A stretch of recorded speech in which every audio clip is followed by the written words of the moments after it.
Good morning, Fort McMurray, Wood Buffalo, and the rest of the world. You've tuned in to the Mac City Morning Show. I am your host, Elliot Pierre, and we're going to start today's episode off the same way we start every episode off, with a moment of gratitude. I know you could be doing a million other things with your time, and the fact that you spend it with us truly does mean the world to me. So thank you. On that note, Tanner, hit him with the intro.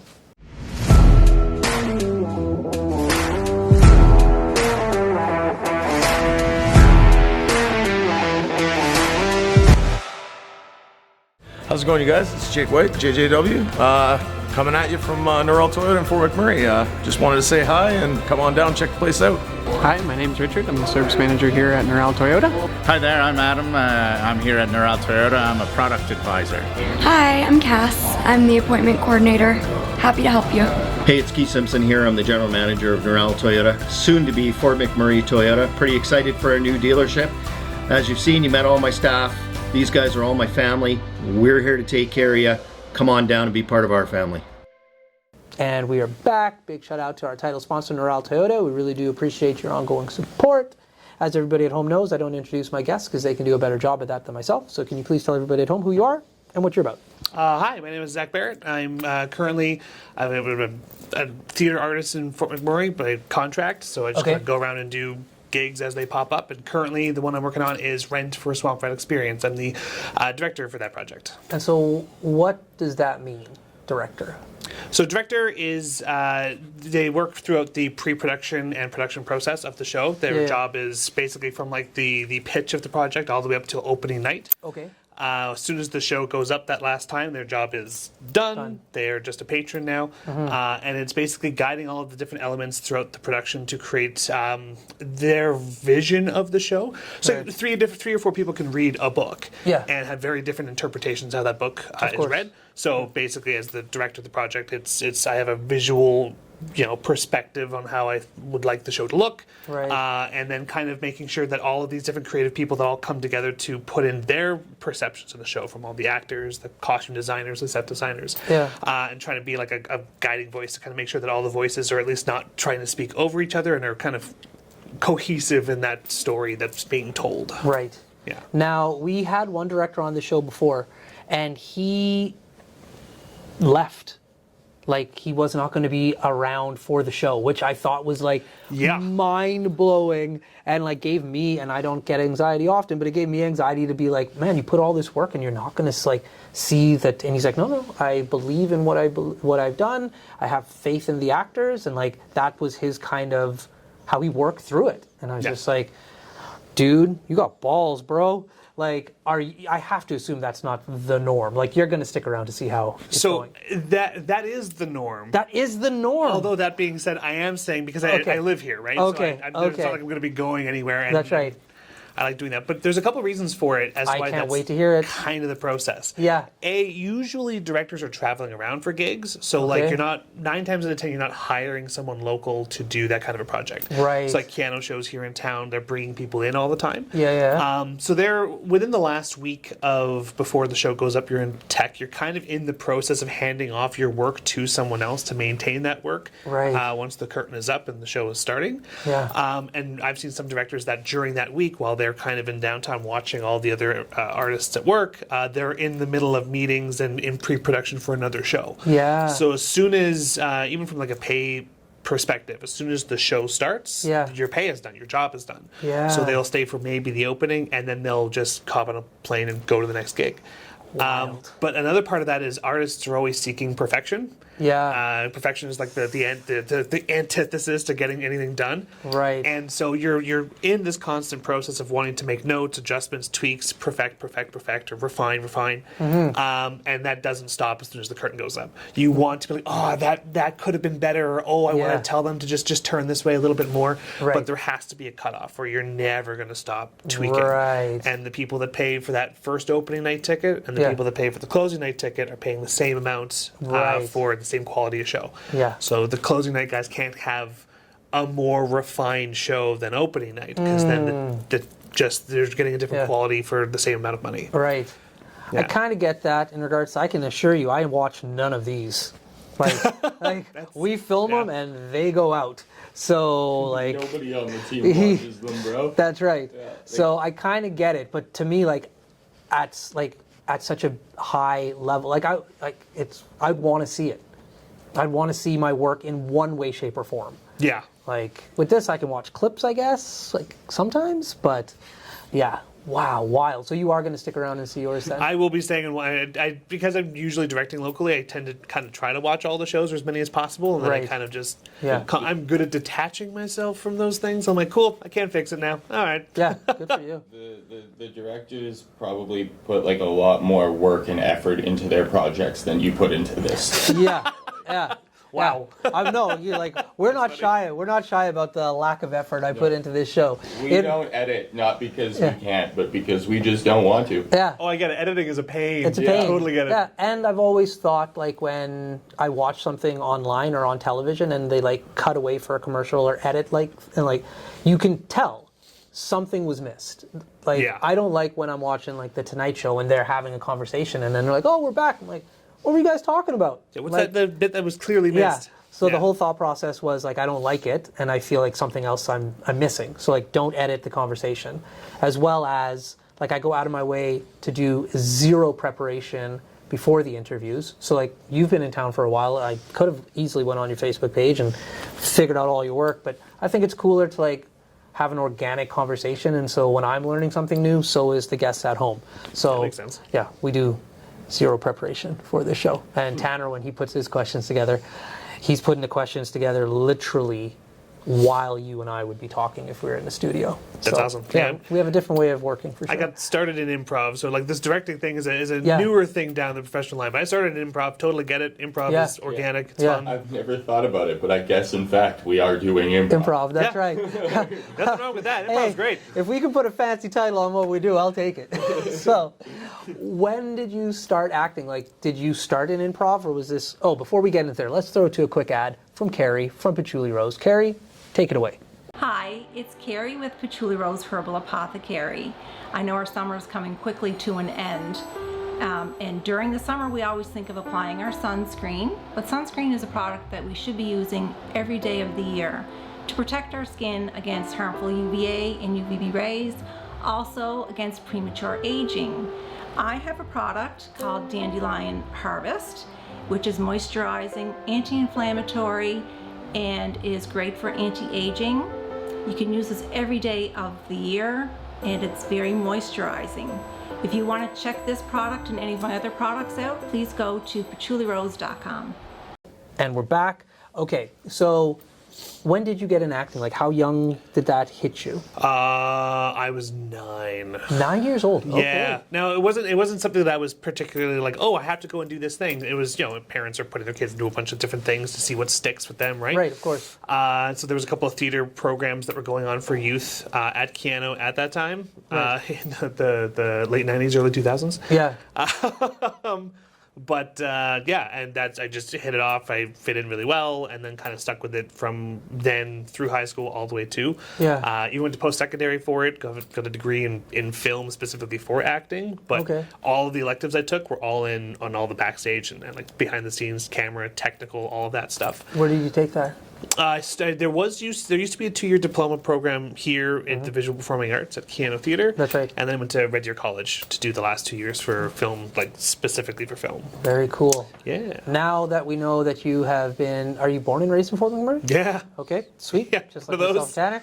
Here comes some true and tried questions. Where is your favorite place to get poutine in Fort McMurray? Favorite place to get poutine in Fort McMurray? Ooh. This is a really weird answer. Yeah. I love that. Tanner's in the back, like, come on. And this is not. This might not even count as an answer because it's the dessert poutine at Canadian Brewhouse. Oh. It's got like cinnamon donut sticks, and the gravy is maple syrup or like a caramel sauce, something like that. They put some ice cream as cheese curds. Elliot doesn't like the answer. I don't like the answer. It's not That's poutine. fair. Like, I'm a traditionalist. Listen, there's no wrong answer. It's just we have arguments about poutine. That's all the time. fair. If you put bacon on it, it's Yeah. a poutine anymore. Yeah. Oh no. But I do want to try what you Right. just said. That's See, fair. I know. I don't mind getting hate. I'm not saying my theory or my logic makes any sense. But so this is a dessert poutine, The dessert poutine. and it has Yeah. ice cream. Yeah. Yeah, so there's that. Okay. Well, here's the thing. Like, prepared. I've literally only started eating ice cream after like a 20-year hiatus. Big shout out to Lactose. Please sponsor us. Because Yep. I love your product and I'm using it a lot. All the time. But I am going to go out of my way to try this. So thank you Alright, for that yeah. being your answer. Where's your preferred place? I gotta it's try this. easy. It's the ski hill.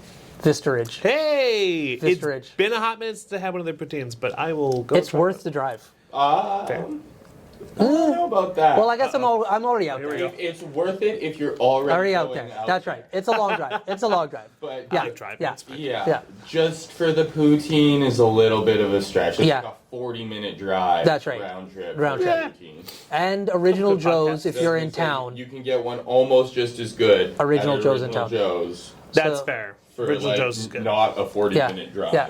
Now the next one, and I'm going to get heat over this because I'm switching up my answer. Where's your favorite place to get pizza?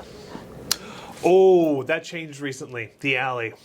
The Alley. The Alley's Pizza. Okay. Absolutely. I love the Alley's Pizza. Okay, nice. Yeah. They make good pizza. Big shout out to Mo and Sarah. You guys crush it on the pizza at the Alley. Mine for years, was Joma's Pizza. Same. Thickwood.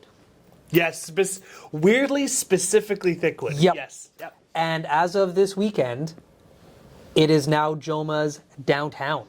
Really? I know. I am shocked. I'm going to say this on camera because this is the truth.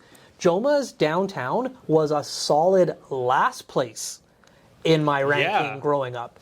And this weekend we were downtown Ribfest, and afterwards we were coming home, and Tanner was just like, "You need to give Joma's downtown some revisited love," because I haven't eaten there since I was a Keanu student. Yeah. So. Anyways, we went, and to say I was blown away is an understatement. Sorry, Thickwood. I still love you, but downtown after this weekend notched up to the first place. Okay, I gotta go try. I used to go to the downtown one. There used to be that card shop in the same building there. Yes. Just go down every Saturday. We just go down there, have lunch there. There's like, you're talking next to Chow's, right? Yeah. Chow's. No, right next to we're like in that same building as Jones. Yeah. There used to be like a card shop. Yeah. Right there. Yeah, back in the day. Yeah. Yeah. Fort McMurray's had a bunch of different shops downtown. Some stay, some don't, but they've, like, I remember Corey's Comics used to be down in Oh my God. in the Morrison Center. Yeah, I used to love Corey's Comics. Didn't but they also have an arcade in there?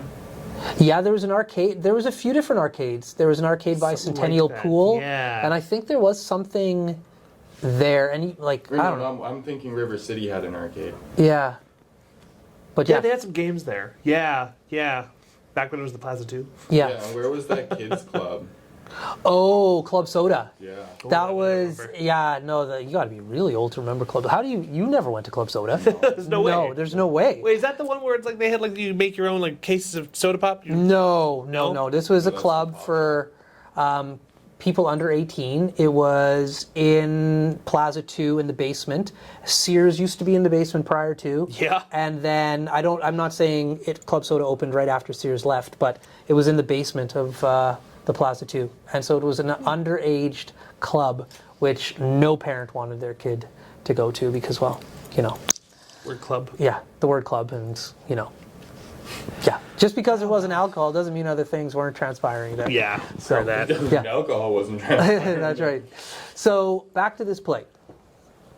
What are you most excited about being the director of this play? Is it like that it's going to hit off, or is it like the auditions, or like what is, as for you, the most exciting component? Actually the process behind it, like just in general the process. The way that I've been talking about it with the team as we're going ahead is the final product, like that final painting, if you wanted to use that analogy, is nice. But I'm more about really making the process of painting the image to be worth the final product. The final product is not absolutely perfect, but it was fun to make. That will come through in the end is kind of my approach to it.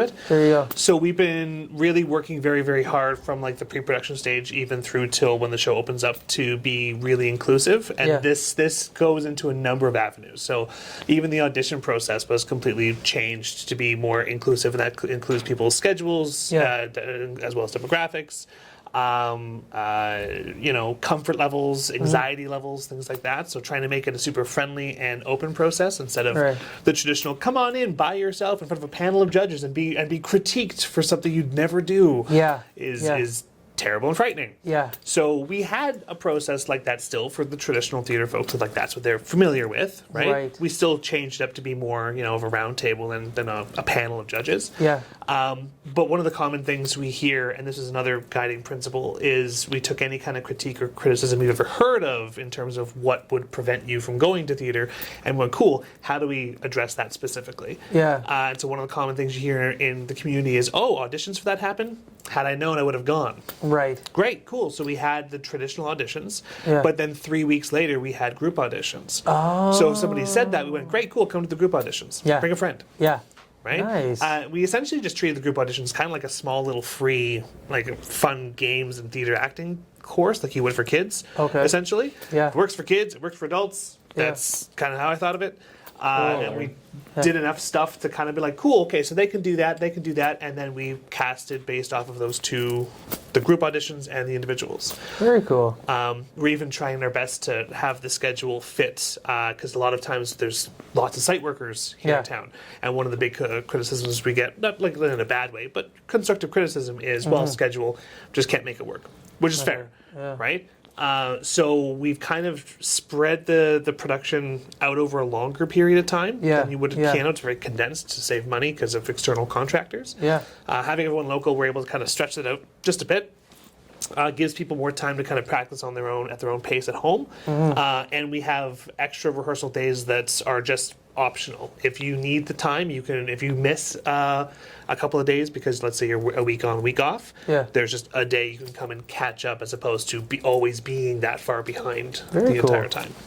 Well, listen, man, I'm sad about this, but Tanner has literally been flashing and tapping his watch and like, you're way over, bro. Sorry. No.